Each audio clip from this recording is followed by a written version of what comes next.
How's it going, everybody? Adrian Simple here from the Gaming Observer, and today I've got something very exciting, something new, in fact.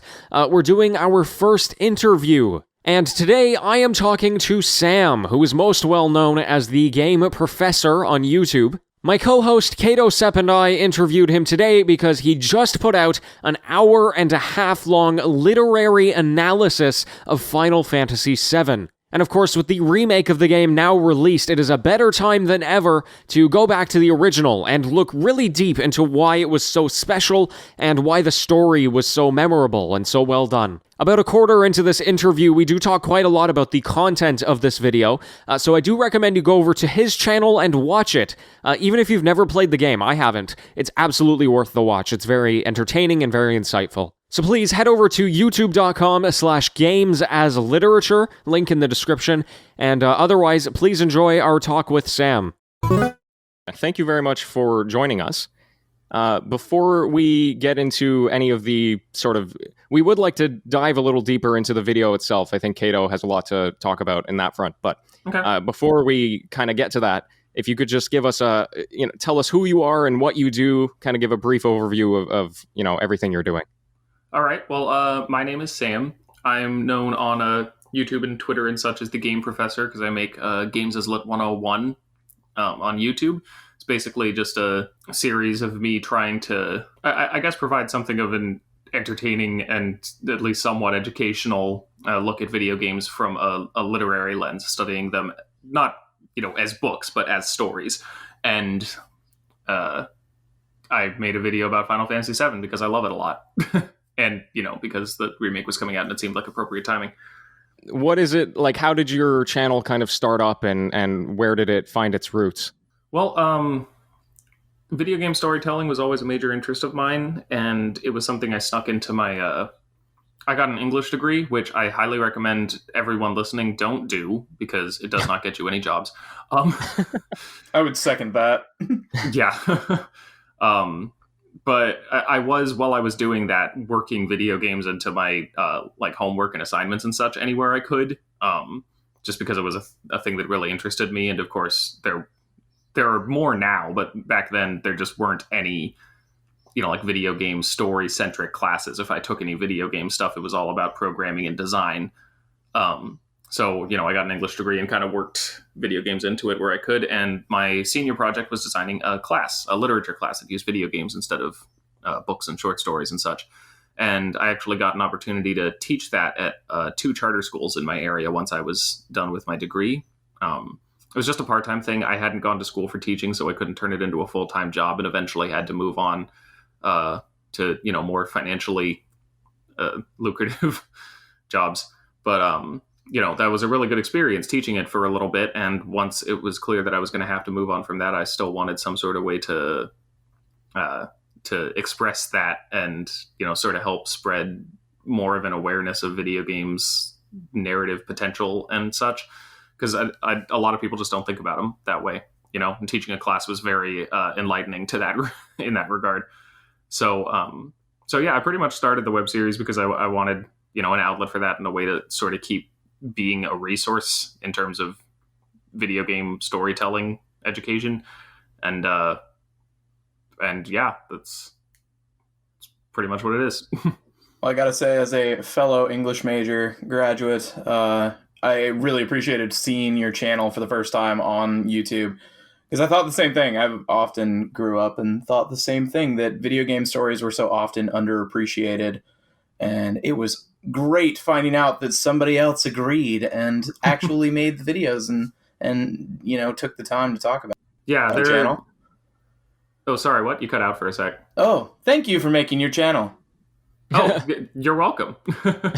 Yeah, it's definitely, there's more of a focus on it now than there once was, for sure, out there in general. But, it's still, it shocks me how much we're all kind of like trained not to think about games that way, And when I was teaching the class, it was so hard to get the kids to even think about the story. They'd talk to me about glitches. The first essays I got were pretty much game reviews, and I gave them like prompts, talk about how these characters do this thing. And they're like, the combat was fun. And it was like, so I think it's important to have this talked about more, and I'm glad to see the subject picking up a bit.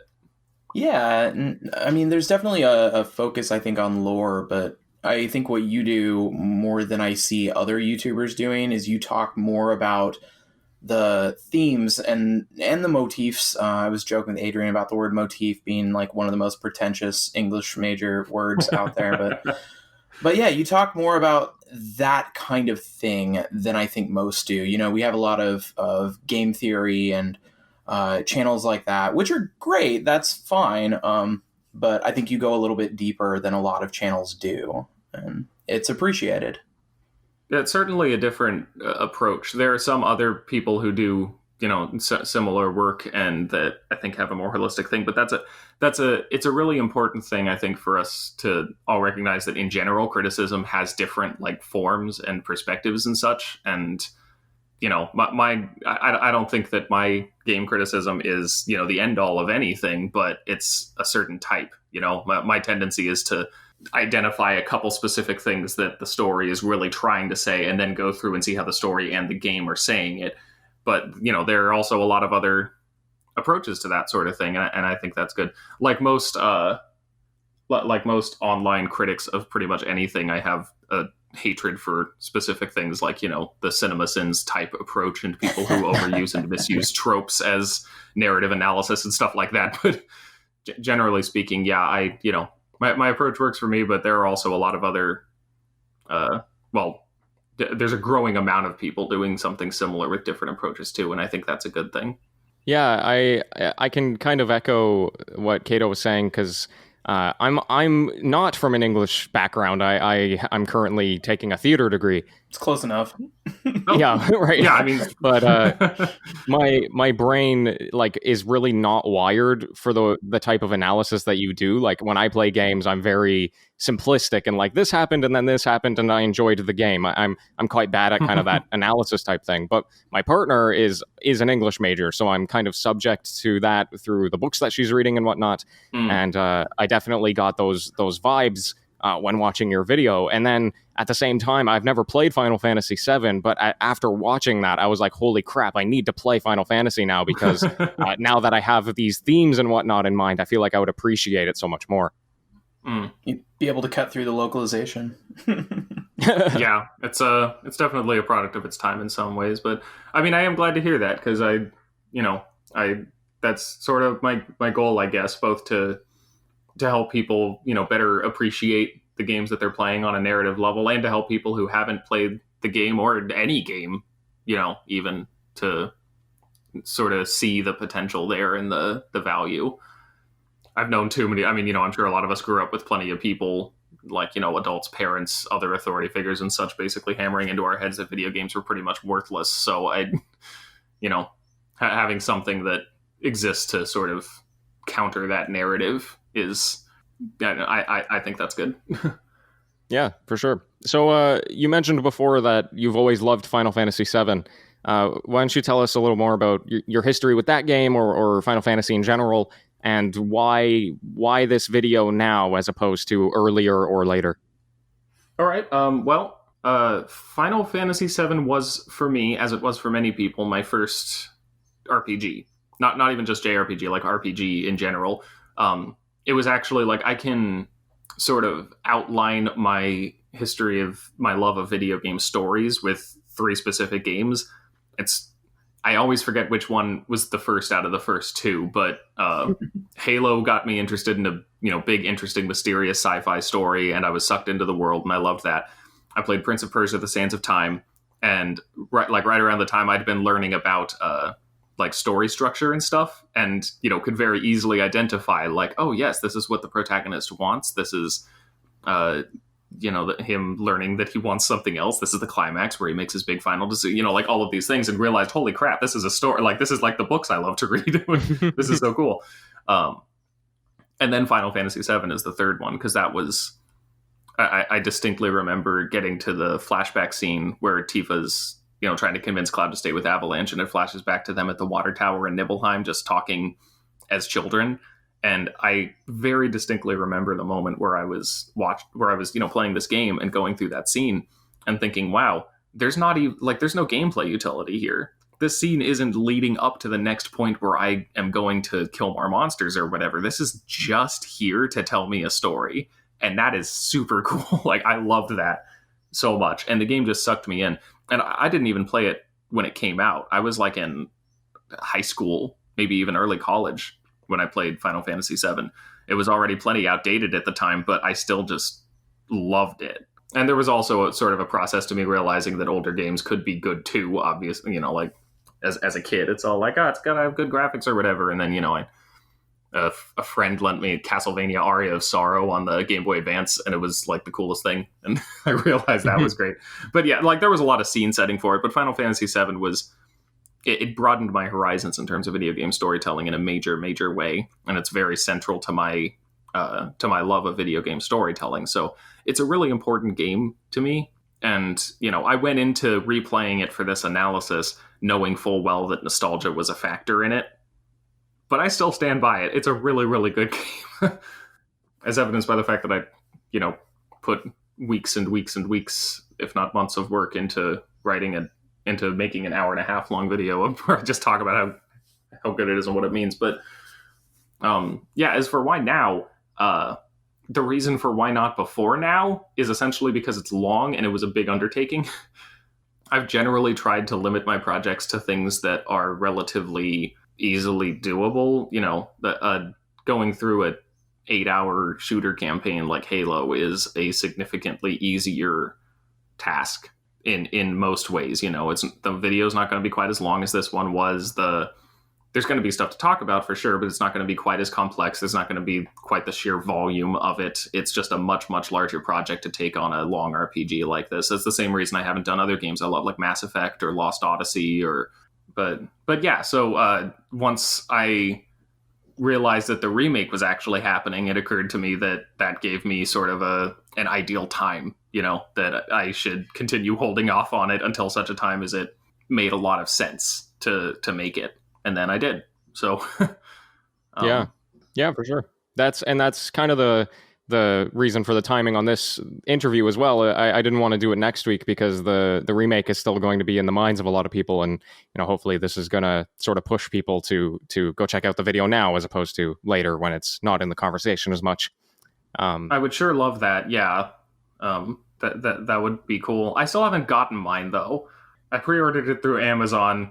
And it's been delayed for me. I'm not supposed to get it for another, 2 days, and I'm very sad. No. Oh, no. I considered getting a digital copy instead so I could just download it, but I pre-ordered the Steelbook version, and I need that pretty Steelbook case. I need it. So I know Kato is going to want to dive in deep with you on the actual content, but just the last thing to touch on before we get there is give us a brief overview of what the video addresses, and I guess to anybody listening to this now, we're going to move forward assuming that we're going to enter spoiler territory, much like you would have to do if you watch his video. So feel free to not have to sugarcoat around anything. Give us a brief overview of what this video talks about, explores, and then kind of as an extension of that, what kind of audience is most interested in watching a video like this? All right. Well, the basic idea of the video is to go over the story and essentially identify sort of the major things that it's trying to say, and go through the game, sort of pointing out the moments and the ideas and the ways that the game says those things. It's very much like a classical, college essay kind of structure, really. Aside from the fact that I include a summary at the beginning for people who haven't played in a long time or whatever, it's very much sort of that classical, identify your thesis. What is the game saying? And then go through using examples from the game to back that up. So the basic idea of the video is going through the story, noting a little bit of its influential technological and interactive storytelling elements, and then going through 3 major themes. The way that the game talks about environmentalism and capitalism, the way that the game talks about death and grief, and the way that it talks about identity. And that's, where the bulk of the runtime of the video is just kind of talking about those 3 major things that the game is trying to say, and specifically how it says it and what it means and what all of the the details? How will they all come together to mean something specific? And there's so much to the game. There's a lot that I would have loved to talk about and just didn't have, the time, or that wouldn't fit cleanly into it. But I think I, did my best to sort of get to the heart of what the game is trying to say and what it means and how it means it. And that's sort of the goal. So. Yeah, I'm curious. You mentioned that too in the video, that there were other things that you kind of left on the cutting room floor, and I think we all understand, that happens. Especially you had an 1.5 hour long video, and and had to leave things out. I'm curious, what themes would you have addressed had you had more time? Well, it's less a matter of separate themes as little elements that sort of add either complications or further backup to the themes that are already there for the most part. Like, I would have loved to go a little bit more into the differences between the Japanese dialogue and the American translation, and how that relates to especially Barrett and to Nanaki, Red 13. Because I actually had a lot of really interesting Twitter conversations with someone who had played the game in Japanese just recently, and we were talking about how like Red 13 speaks in a very mature manner, in a way that really only comes across in Japanese, the way that they have different pronouns and such to communicate tone and formality and stuff like that. And that once we find out that Red 13 is a child, and he finds out about his father Seto and sort of accepts who he is and starts forming his own concept of who he should be, he talks a lot more like his age, like a child. And, I mentioned that very briefly, but, it would have been fun to go into that more. Or, oh gosh, there was another thing I had in my mind, and I just kind of, I would have enjoyed going a little bit more into how the game's structure sort of falters a little bit in the second half once it becomes a little more aimless. I'd love to talk a little bit more about the Turks, because the Turks sort of just fade out of my analysis after a time, and they're there, and they're sort of like some degree of an interesting counterpart to the game's capitalist messages. But it, as I tried to talk about them in the script, it became clear that talking about them would be a little too complicated for relatively little actual gain to what the analysis covers and what the story means. So I didn't. It's largely stuff like that. Nothing that addresses anything that I hadn't addressed in broad strokes in the video itself. Just interesting stuff that would have been fun to talk about in regards to it. Yeah, that's interesting. So Nanaki, you do mention in the video how Nanaki's pronouns change specifically, and the way they speak. So they actually become less mature over time in the Japanese? In terms of how he talks, yeah, because he's trying really hard to present himself as this mature, mature being. He's essentially separating himself from his own youth and from his own ability to enjoy and pursue things the way that he wants. And then, we find out in Cosmo Canyon that he's essentially a 16-year-old kid. Yeah. And it's, only after all of the events there that he sort of accepts that about who he is. And his dialogue becomes a little bit more kind of excitable, a little less stiff in English, but not that change is not very apparent. But, it actually becomes intentionally he's referring to himself in ways that children often do after that in Japanese. I don't, that's the thing, is part of the reason I didn't talk about it much is that I don't understand Japanese well enough to actually authoritatively speak on it. And I didn't generally speaking, I try not to delve into situations that I don't have authority to speak on, even if I did talk, to someone else about it a bit. Similarly as to why I didn't talk about the Jewish references in the game, Sephiroth being named after a Jewish concept and stuff like that. There's a lot there, and I read up on a lot of different Jewish perspectives, but not being myself, I didn't want to risk coming into territory where I would be misrepresenting a religion that I didn't belong to. Yeah, that's fair. Just regurgitate the information that you've read rather than having your own analysis on it. Exactly. Yeah. And, generally speaking, that's something that I would encourage people to, look into themselves, which is why, oh no, I forgot to actually post the links. I said in the video that I would post links to resources I used, and I didn't. I'm going to have to do that after that. See, we're just calling you out. It's the whole reason for this interview, actually. Oh man, okay, it's an intervention. I see. Well, yeah.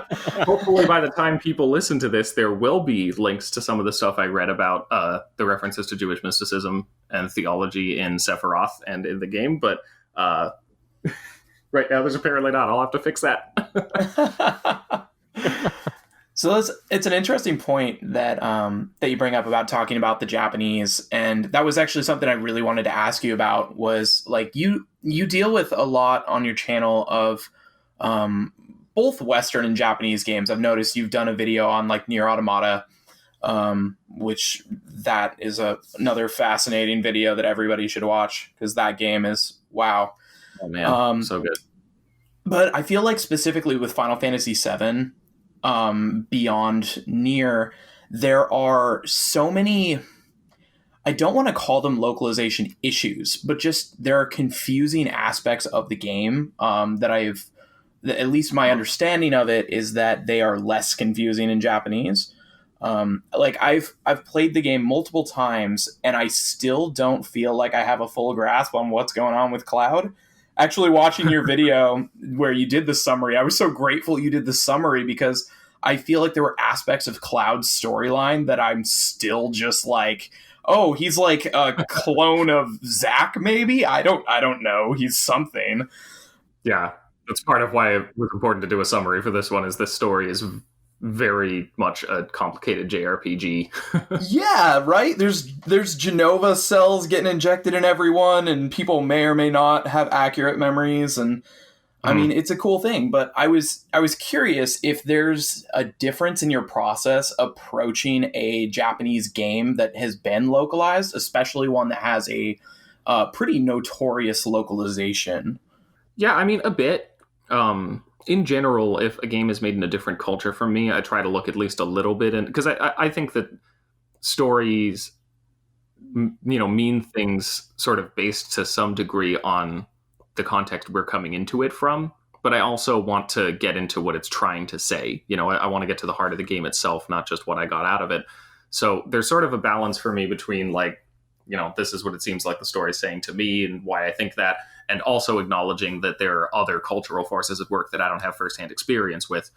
And so there is a bit of a process usually for me trying to look into the localization a bit. I did this also for my Legend of Dragoon analysis and The World Ends With You. I have a section of it about it on The World Ends With You, actually. It's still fairly brief, but, talking about how the game's sort of political and social themes are more so in Japan than in America.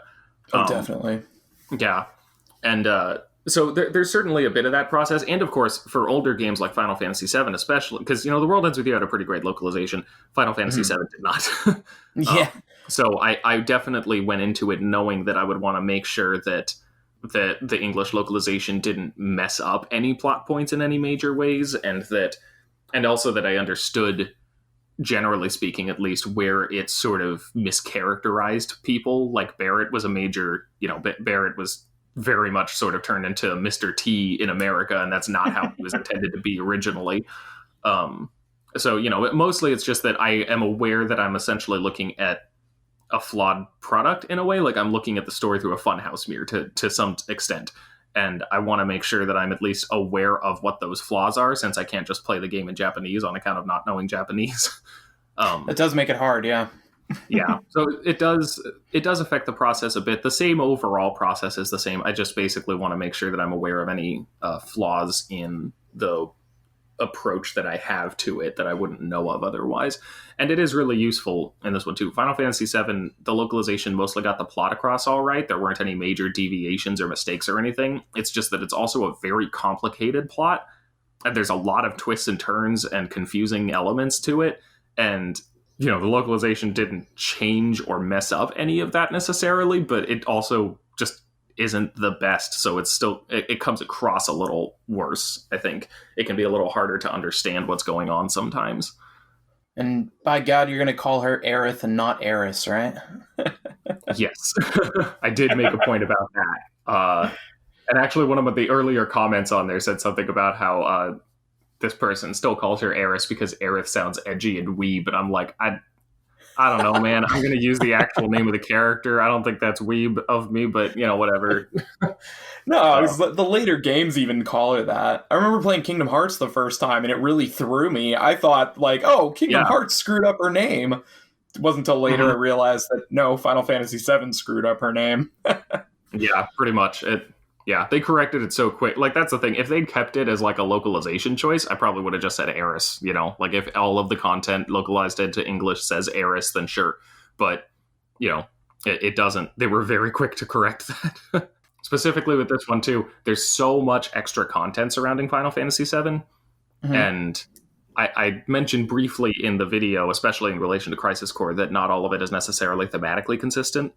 And that's why, like, I generally have a policy on my channel. It happened when I didn't cover the DLC in Alan Wake and stuff like that. Like, I talk about the game itself as it stands, and I try not to bring in anything else. That was also a challenge in the Halo analyses, but with this one, it's a major thing because so many of these details that the game sort of gives to us in bits and pieces, we now have in very, very intense detail because of things like Crisis Core and Advent Children.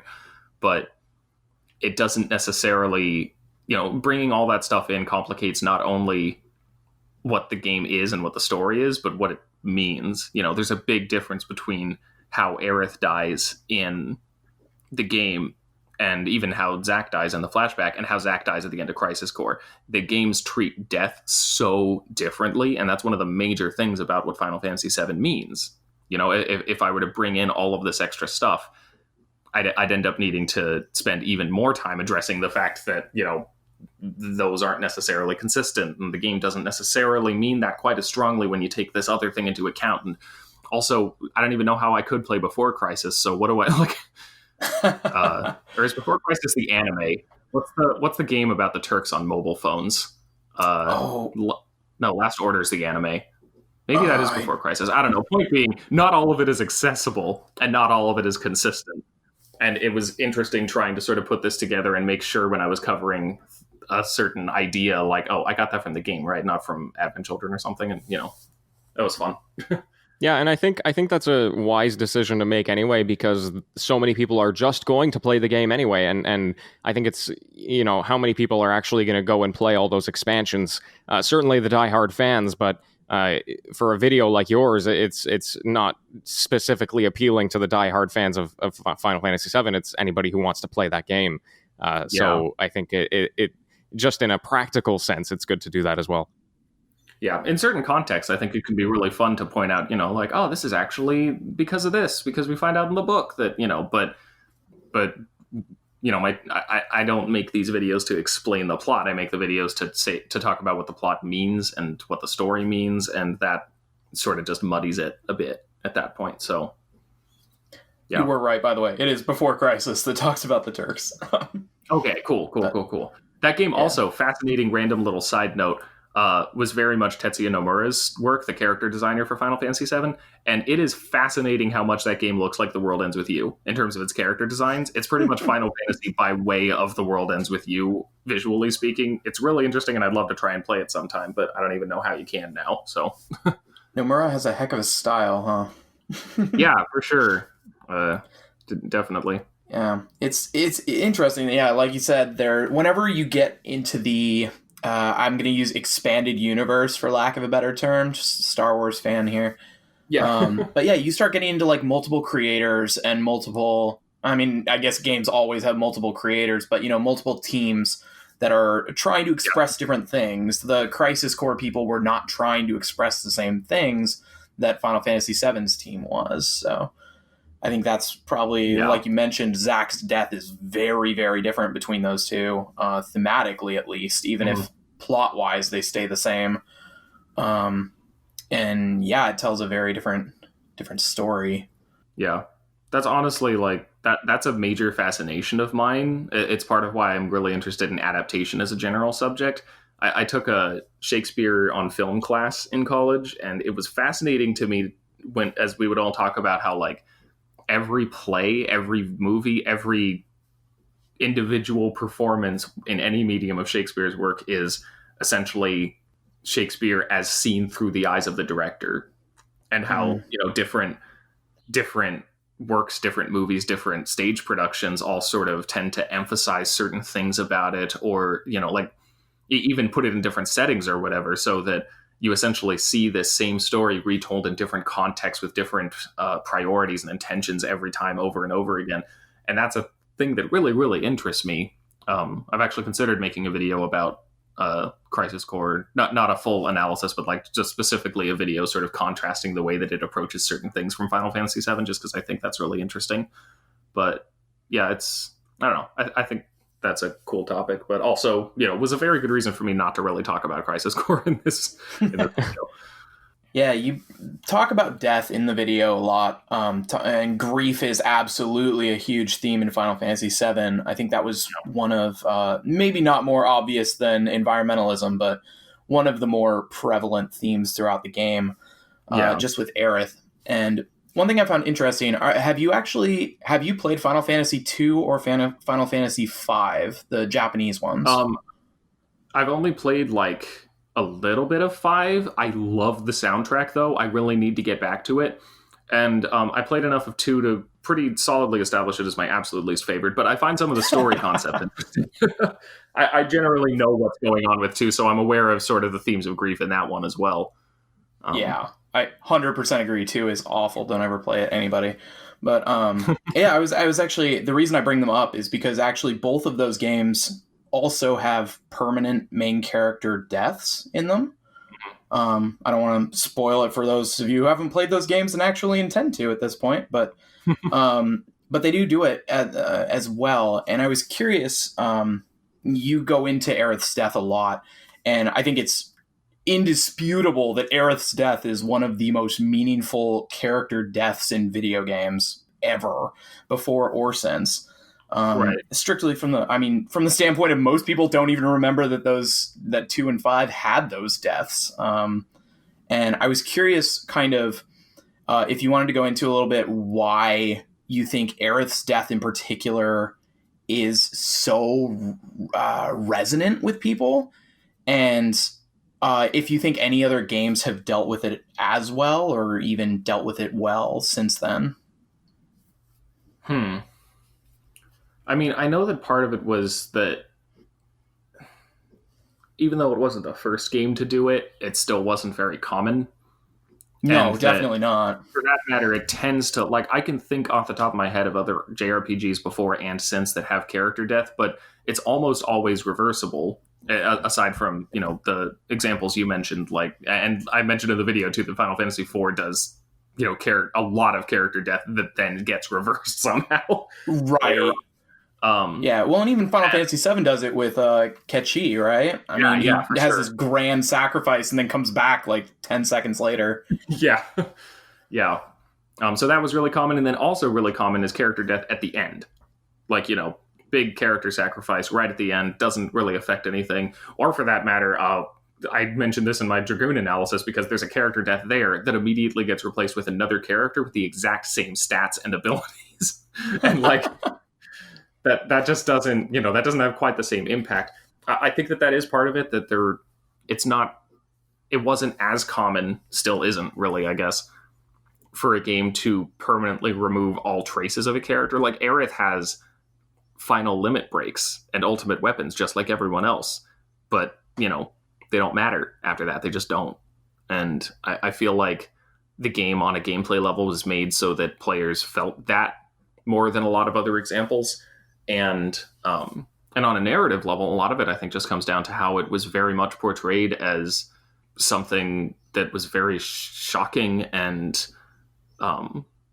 unfulfilling, I guess. Like, character death is usually, especially like, in video games with their focus on fantasy, sci-fi, action-adventure type stuff, character death is generally something that happens for a reason, like they were doing something important and gave their lives to allow, whatever. And that just doesn't happen in Final Fantasy VII. There's a moment where you think a character might die, where you think she might die, and then she doesn't, and then she does. And that's just the end of that. It's out of nowhere. It's unnecessary. It doesn't accomplish anything. It doesn't leave you with anything but a feeling of emptiness. There's no fulfillment in it. And that's not really common in general, I feel like, in storytelling. Usually character death is...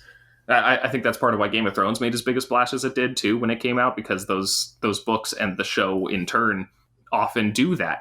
Characters die because another character wanted them dead, and that's just kind of that. There's not a deeper meaning behind it or anything, and that can be really shocking and make things really tense. And most stories don't really do that, but Final Fantasy did back in 1997 when video games were still a very young storytelling medium. Yeah, I don't know. I think that the whole way that they approached it was very sort of out of the ordinary and very much intended to be sad and unfulfilling in a way that most video games don't do. Yeah, it's being willing to cut a story thread short, kind of like what Game of Thrones would do. You'd be getting invested in a character and then they'd die. And I guess Aerith's death kind of feels like that. With there's still mystery surrounding her, so you think that she's got that plot armor. And... Mm-hmm. Then nope. As someone who hasn't played Final Fantasy VII, had I not watched the video, and I'll mention this, I was joking with Kato earlier because I saw that you had put up the video, and you had your little spoiler alert, and I was like, oh, I'll be fine, I already know that Tifa dies. And then... Oh, no. Yeah. And so, I guess to get in on that, as someone who hasn't played the game and say I hadn't watched the video, would you say that someone who's inexperienced with that story, does the narrative still hold up in terms of it's a surprise or it kind of comes out of nowhere? It's still impactful, given the fact that so much other media today will bring a story like that to the forefront. Well, it was also spoiled for me as I was playing it. It was just, me as a naive teenager was just like, oh, I love this game, I'm going to look stuff up about it. And of course, the first thing the internet throws at me is a major character death, because the internet's an asshole sometimes, I guess. But it still worked for me. I wish I hadn't, because personally, I hate spoilers. I really like being able to go into a story with that tension still of not knowing what's going to happen and being surprised by things. I think that that's really important. But it's hard to with a story like this, where something like this is so spoiled, and it worked fine for me still. It does a good enough job developing the character that I didn't want that to happen. And when it did, I was still very sad about it. I have an emotional reaction to hearing Aerith's theme, just like any poor kid who played Final Fantasy VII growing up. So yeah, no, I think it still holds up well, especially since it is still very much done like that. There's not fanfare. There's just sadness. It's very apparent in the game itself, regardless of whether you know or not. Yeah, I also went into it knowing about Aerith's death in advance, and I think that if I could throw my thoughts in here too, I feel like that game deals with grief more than the shocking death aspect. So even if you go into it knowing that she's going to die, for one, it happens early enough that there's still a significant amount of that game you probably aren't aware of. Yeah. And it's kind of like with real life, even if you have a family member that's maybe sick or something, and you know that this death is inevitable, it still hurts when it comes, and you still have to deal with the themes afterwards, even if you're expecting it. Yeah, and the way the game sort of revolves around that in many ways is something that I still think holds up too. There's a lot more to Aerith's death than just the moment when it happens. The whole rest of the game is, to one degree or another, sort of working off of that event and what it means. So yeah, it's good. Yeah, so environmentalism is also a main theme, probably the major theme of the game, right? You mentioned, I actually loved your jokes throughout the game about it, or about your video, where it's just so blatant, and some people still don't see that, those themes. But yeah, I mean, it's a company literally burning the lifeblood of the planet to fuel everybody's homes. It seems pretty blatant. But I was curious, and I think I may have some answers, but I'm curious what you have to say on it. I think it's interesting that despite this very, very blatant theme that is indisputably there, it's interesting that Shinra winds up not actually being the main bad guy of the game.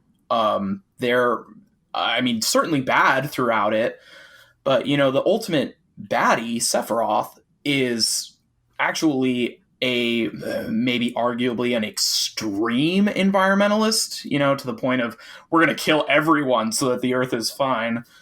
But I'm curious how you reconcile that difference by the end. Okay, well, mostly by a couple things. For one, that Shinra may not be the final thing you have to beat, but it is absolutely the cause of everything. Like, Sephiroth isn't a separate baddie from them. Sephiroth is a product of Shinra's, like, their everything. Sorry, the words are just escaped as I was saying that, but like, Sephiroth exists and is doing what he's doing because of Shinra's super environmentally destructive experimentation and corporate greed and such. So while Shinra isn't necessarily, the final battle, they are absolutely the ultimate antagonist of the story, I would argue. And the thing about Sephiroth is that he's not just trying to destroy all life on the planet so the planet can just exist or anything. He's very intentionally trying to take the life of the planet for himself. His entire goal is to create such a giant wound in the planet that he can essentially use the opportunity of it healing itself to merge with it and become the planet himself, which is effectively what Genova existed to do, a parasite from outside of the world that, would move to a planet and consume it, essentially. So in that respect, I feel like Sephiroth is basically I should state first, because this is what I mentioned in the video, Sephiroth mostly exists as a counterpart to Cloud. Sephiroth exists to be what could have happened if Cloud had not had the support that he had and the identity that he had. But in terms of the environmental things, I feel like Sephiroth is less about saving the planet and more about consuming it. He's the ultimate end state of Shinra's, just sort of mindless capitalist consumption. Shinra is just trying to use everything it can to find and consume and, just use all of the resources it can possibly use for its own benefit. And that's essentially what Sephiroth is trying to do. He's trying to take what the planet is and take it all for himself. And doing so is going to destroy everything and everyone except for him. So it seems to me like he's kind of the ultimate end state of that. If Shinra is capitalism gone amok, Sephiroth is basically like apocalyptic late stage capitalism, I guess. It's an interesting take. Yeah, thanks. Okay, cool. So, Kato, do you have any other questions in terms of content that you want to cover? The only thing I can think of mainly is if you were in charge of doing the remake, it was all up to you, the writing, is there anything in particular you would want to change or any themes you'd want to explore? And this is also a good question because there are reports that the ending of this remake has changed the story somewhat, and it's caused some reviewers or journalists to rethink the question of what a remake actually is supposed to be or supposed to accomplish. So, yeah, go ahead. Yeah. Man, I really wish I could play that stupid thing right now. Yeah, I mean, I wouldn't go for a completely 100% faithful approach necessarily. I know that a lot of people like that, but like I said, that's not what like adaptation is. You have to you're trying to retell the story, but that doesn't mean a one-to-one exact word-for-word retelling. So I'd be open to changes for absolute certain, in ways that sort of establish and develop the characters and scenarios a little more. I think the main things that I'd want to change in the long term, not just this one here, is sort of the handling of both Ketchi and Sid. I think that both of them in the original game could use a lot more sort of nuance in their approach. And I'd also want to very much fix the portrayal of Barrett, which I am not sure the remake did. I can't speak to that right now because I haven't played it, but I've been hearing a lot of conflicting reports on that. Yeah, it seems like they went further into it, and I've heard some people like that, but yeah, I kind of questioned it in the demo. Yeah, from what I've gathered, it sounds kind of like they leaned into the stereotypical presentation, but also did try to actually portray his character with a little more nuance, but that isn't, there's a lot of Barrett's portrayal in the English localization is kind of racially charged in terms of stereotypes and such, and leaning into the racial stereotypes is definitely something that sort of weakens the attempts to portray his more nuanced character in a better way. And that, I get that. That's a complicated thing. And, I guess I'll find out how I feel it does when I play it. But yeah, mainly aside from that, I think I'd probably try and sort of tighten up the latter half. After Final Fantasy VII is another thing I mentioned in the video. It's remarkably well paced.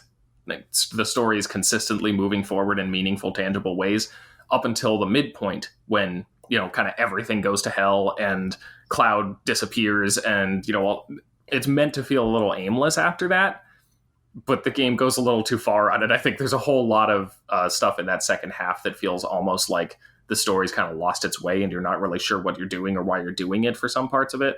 And I think that the remake would do well to tighten that up a bit, maybe relegate some of the more aimless stuff to side content. There are a lot of ways to do that we've pioneered more now in open world games, and for that matter, making some of the side quests a little more relevant. The way that you get some of the characters' ultimate weapons and stuff has nothing to do with that character, like who they are or their past or anything like that. The final limit breaks do, but a lot of the special content is just kind of like, oh, well, you got to meet this random guy on this random island and then give him this random thing you found in that one part of the game, and then he makes the cool thing. And I think video games have gotten a lot better now about making those kinds of side quests a lot more character centric instead of just random. But yeah, I don't know. I think a lot of it just kind of comes down to bringing some more modern wisdom of open world RPGs into the game to sort of tighten its pacing and the way that the content relates to the story. And yeah, but aside from that, I'd want a lot of the stuff to stay fairly the same. I'm looking forward to seeing all of the random, the snowboarding minigame or whatever, and all the stuff in the Gold Saucer. An entire game on Chocobo racing. I mean, they did make that. They did. As I said it, I realized that's a real thing and not a joke at all. I never played it. I hope it's better than Chocobo Racing, because that is another thing I would do. I would make Chocobo Racing better because it is awful. It is so bad. I hate it. Gotta get that black Chocobo, man. I never did do that. Honestly, the first time I played Final Fantasy VII, I never actually finished it because I was so invested and but I wanted to get the gold Chocobo, but it was such a pain to do it that I just never finished. And then I had to come back way later and finish it up. That's awesome. Give up on the Chocobo thing and find out the ending.